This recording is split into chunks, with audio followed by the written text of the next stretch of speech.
Halo teman-teman Motor Plus Modif, kembali lagi bersama saya Firdaus dan Dia Tabila. Dap. Oke. Kalau dahulu kita pasti ngobrolin Motor balap. yoi. Dan kali ini gua mau ngobrolin motor yang fenomenal nih menurut Oke, gua. ngomongin apa nih? Yaitu Yamaha R15 dan yang terbaru V4. Oke, temennya Ducati Panigale. bukan. Oh, bukan Ducati ya, V4. bukan Ini ya. V4-nya version 4. Oh, nah, ini versi Haset. ya, Kecil, ekstra kecil ekstra. kan, kecil soalnya. Kecil. Nah. Nah, Yamaha R15 V4 ini udah dipakai balap belum ya? Mungkin kita ngobrol nih, Dap. Dan Oke. kita jelasin soal potensinya motor ini. Simak terus videonya ya.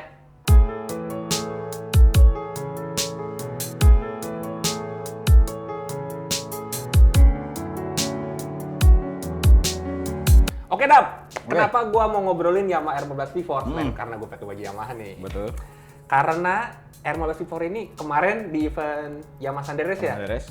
Kayaknya gua udah lihat udah ada bentuk-bentukan V4 nih. Sudah banyak katanya pakai. Saya pun kaget karena pas nyampe sono, kali kan mesti seri pertama Sanderes. Sono, ini Yamaha-nya baru semua nih. Yang kelas 150-nya. Saya tanya dong, ini motor baru.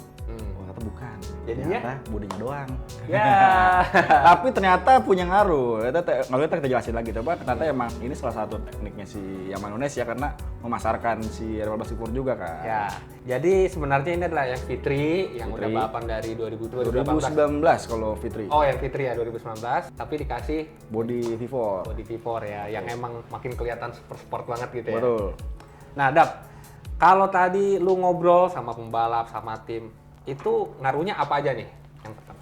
Kalau misalnya ngaruhnya ke segi penjualan Yamaha. Iya. Karena kan emang si Yamaha Indonesia Motor Manufacturing ini kan bilang tolong semuanya diganti ke body V4 karena kan 2019 itu kan pertama kali launching, ini gue cerita dulu sedikit ya. Pertama kali launching 2019 itu langsung diturun di balap, cuma kan gak ada kejurnasnya itu. Ya. Adanya cuma Yamaha Sunday Race. Sama saat itu semua tim mulai riset mesin Fitri ini karena pertama kali pakai VVA. Ya. Dia masih belajar nih mesin apa sih nih, gimana cara supaya bikin kencang, masih segala macam.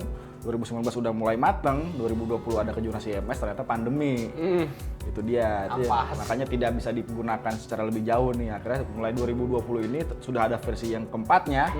Baru risetnya masih dari awal lagi sekarang. Nah, dan emang kalau gua lihat ya, penggunaan body yang baru dan mirip yang versi jualannya itu emang kayaknya dipakai sampai tim-tim yang di factory juga gitu kan. Betul. Kayak kita lihat nih di World Superbike, World Super Sport itu kan emang fairing racing, tapi ada kayak lampu-lampunya gitu. Iya, model-model gitu. Itu emang itu Yamaha R7 ya aslinya. Ya, Betul. dimiripin-miripin gitulah. Kalau ngaruhnya kan kalau dari kata pembalap emang itu ngaruhnya jelas kalau body itu berpengaruh pada segi aerodinamika. Segi aerodinamika, handling sama top speednya bertambah atau enggak sih gitu kan. Kan kalau ngobrol sama ke versi Fitri ini kan sedikit agak bulat tuh depannya. Ya. Agak sedikit bagol kalau orang bilangnya. Iya. Agak sedikit bulat. Nah kalau si V4 ini kan lebih lancip. Kalau itu ngarah top speednya nambah 5 atau 10 km per jam sih lebih lumayan katanya. Sama handlingnya pun lebih enak karena kan bodinya lebih ramping, lebih gampang dijepit gitu. Iya. Saat handling tuh lebih gampang. Nah, Dap, masih kita ngobrolin R15 yang balap. Oke, Kan R15 itu balap di Indonesia itu mulai yang V2 itu ya. V2. Dan itu gila dominasi banget itu ya. Masih karena dulu kan 150 itu belum banyak lawannya ya. Hmm. Masih CB 150 tuh masih belum gitu yang versi yang R sekarang tuh yang Iya. sebelumnya tuh yang versi yang lantai sipit kan Hmm. belum begitu banyak. Akhirnya ya semua itu kayak WMR Yamaha akhirnya Iya. kelas 150. Dan gue inget ya dulu pembalap-pembalapnya itu ngeri juga sih Yamaha ya. Ya. Squad-squadnya ada Raffi Topan. Dulu Raffi Topan di timnya Om Hawadis, terus pernah Yamaha Batra paling gacor, semua tim selalu jalur nasional tiap tahun. Ada tim Yamaha Kayaya. Nah, itu 3 tim itu yang paling sering juara dari 150. Nah, terus kalau gua ngeliat juga nih, Dap, mungkin kita agak ulas dikit lah soal motor balapnya. Emang kalau yang untuk balap ini, kita kalau lihat terutama spek kaki-kakinya ya, Ya. emang beda banget sama yang Upside down ya dibanding yang versi V itu kan. ya, dia pakai upside down, terus lengan ayunya juga gede gitu kan. Emang tampilannya jadi lebih mogeluk gitu lah. Dan soal mesin, emang sebenarnya kan R15 itu dari zaman yang V2, V3, V4 itu kan mirip-mirip lah sebenarnya. Kan mungkin bedanya ada sistem VVA-nya doang. Betul.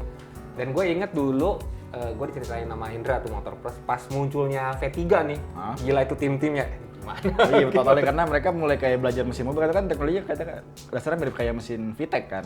Jadi mereka ini supaya mesin diapain lagi, supaya diraciknya gimana, dituningnya gimana, supaya kenceng tuh. Ya itu datanya selama 2019 itu dia Mas Sunday Race doang, makanya agak kejuaraan nggak ada, event sportnya dikit, udah Sunday Race dimaksimalkan, 2020 malah pandemi itu lagi kan, makanya sangat disayangkan.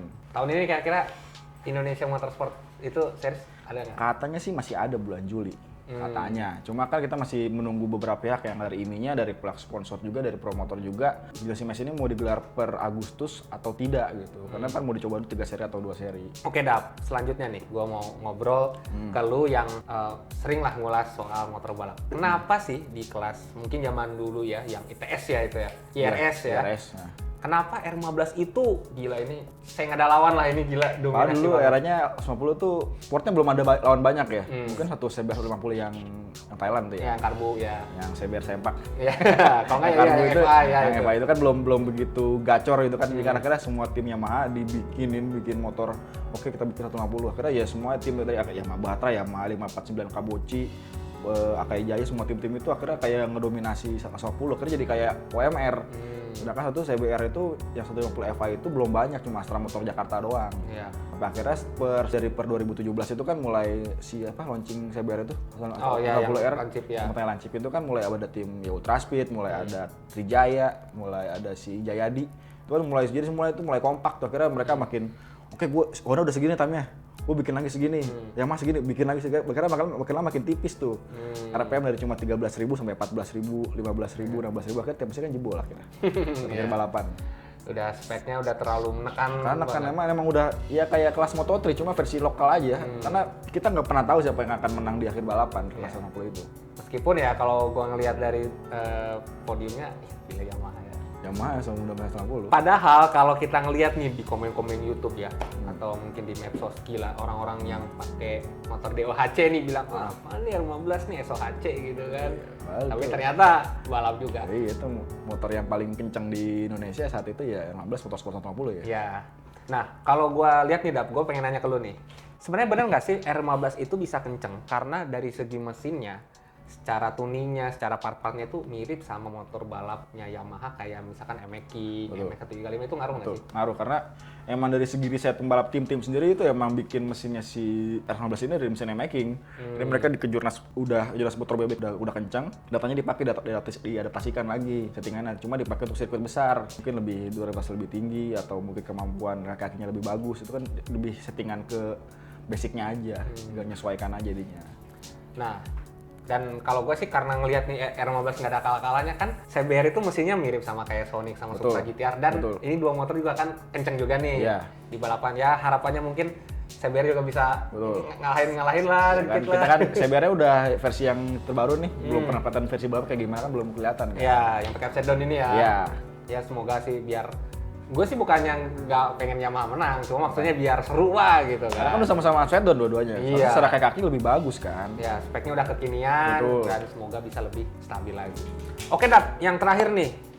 Saat lu kemarin lihat R15 V4 ini nih, yang udah pakai fairing baru ini, tim apa aja sih yang pakai? Tim yang pakai sudah jelas tim-tim Yamaha yang berkompetisi tahun ini. Ada Yamaha Batra, Yamaha Akai Jaya, Yamaha HDS Racing, Yamaha TDR Claglos punyanya Kare. Ya punya 4 tim ini yang paling sering juara sih. Ya, sama Yamaha JR, Yamaha JR punya tim Gupita Kresna, main podium 2 juga dia. Kalau dari semua tim ini nih, mungkin teman-teman yang pengen ngikutin nih balapan YSR, yang paling gacor atau jagoan lu siapa, Dap? Kalau sport pasti Batra. Kalau gue Batra, kalau ngomongin sport 150, udah setengah dari dulu emang legend banget. Mungkin dia kalau bebek mungkin cuma bagian dari risetnya mereka aja sama bebibitan kan. Makanya kalau di Motoprek atau di One Prek pasti yang turun kan junior-junior kalau di motor bebek. Tapi kalau di senior kan ada Tuko Nugroho turun yang sekarang balapan di A3 Bull Crew Challenge. Yoi, sekarang ada Owen Welo juga di situ. Kayaknya kan makin lama makin ya Batra sih kalau gue ya. Iya, kayaknya Batra memang mempersiapkan mau ke Mas Gendut itu masih paling legend kalau ngomongin mekanik Yamaha, GDT Racing gua tuh deh. Kalau teman-teman sini ada nggak yang ngejagoin atau punya R15, mungkin bisa cerita lah pengalaman naik motornya atau mungkin pernah track day gitu. Apa sih kelebihannya R15? Bisa tulis di kolom komentar di bawah. Selanjutnya nih, Dap, gue mau bikin video soal kenapa motor sport 150cc ini nggak balapan di Asia kayak RFC. Betul. Mana? Nanti tonton videonya aja. ya.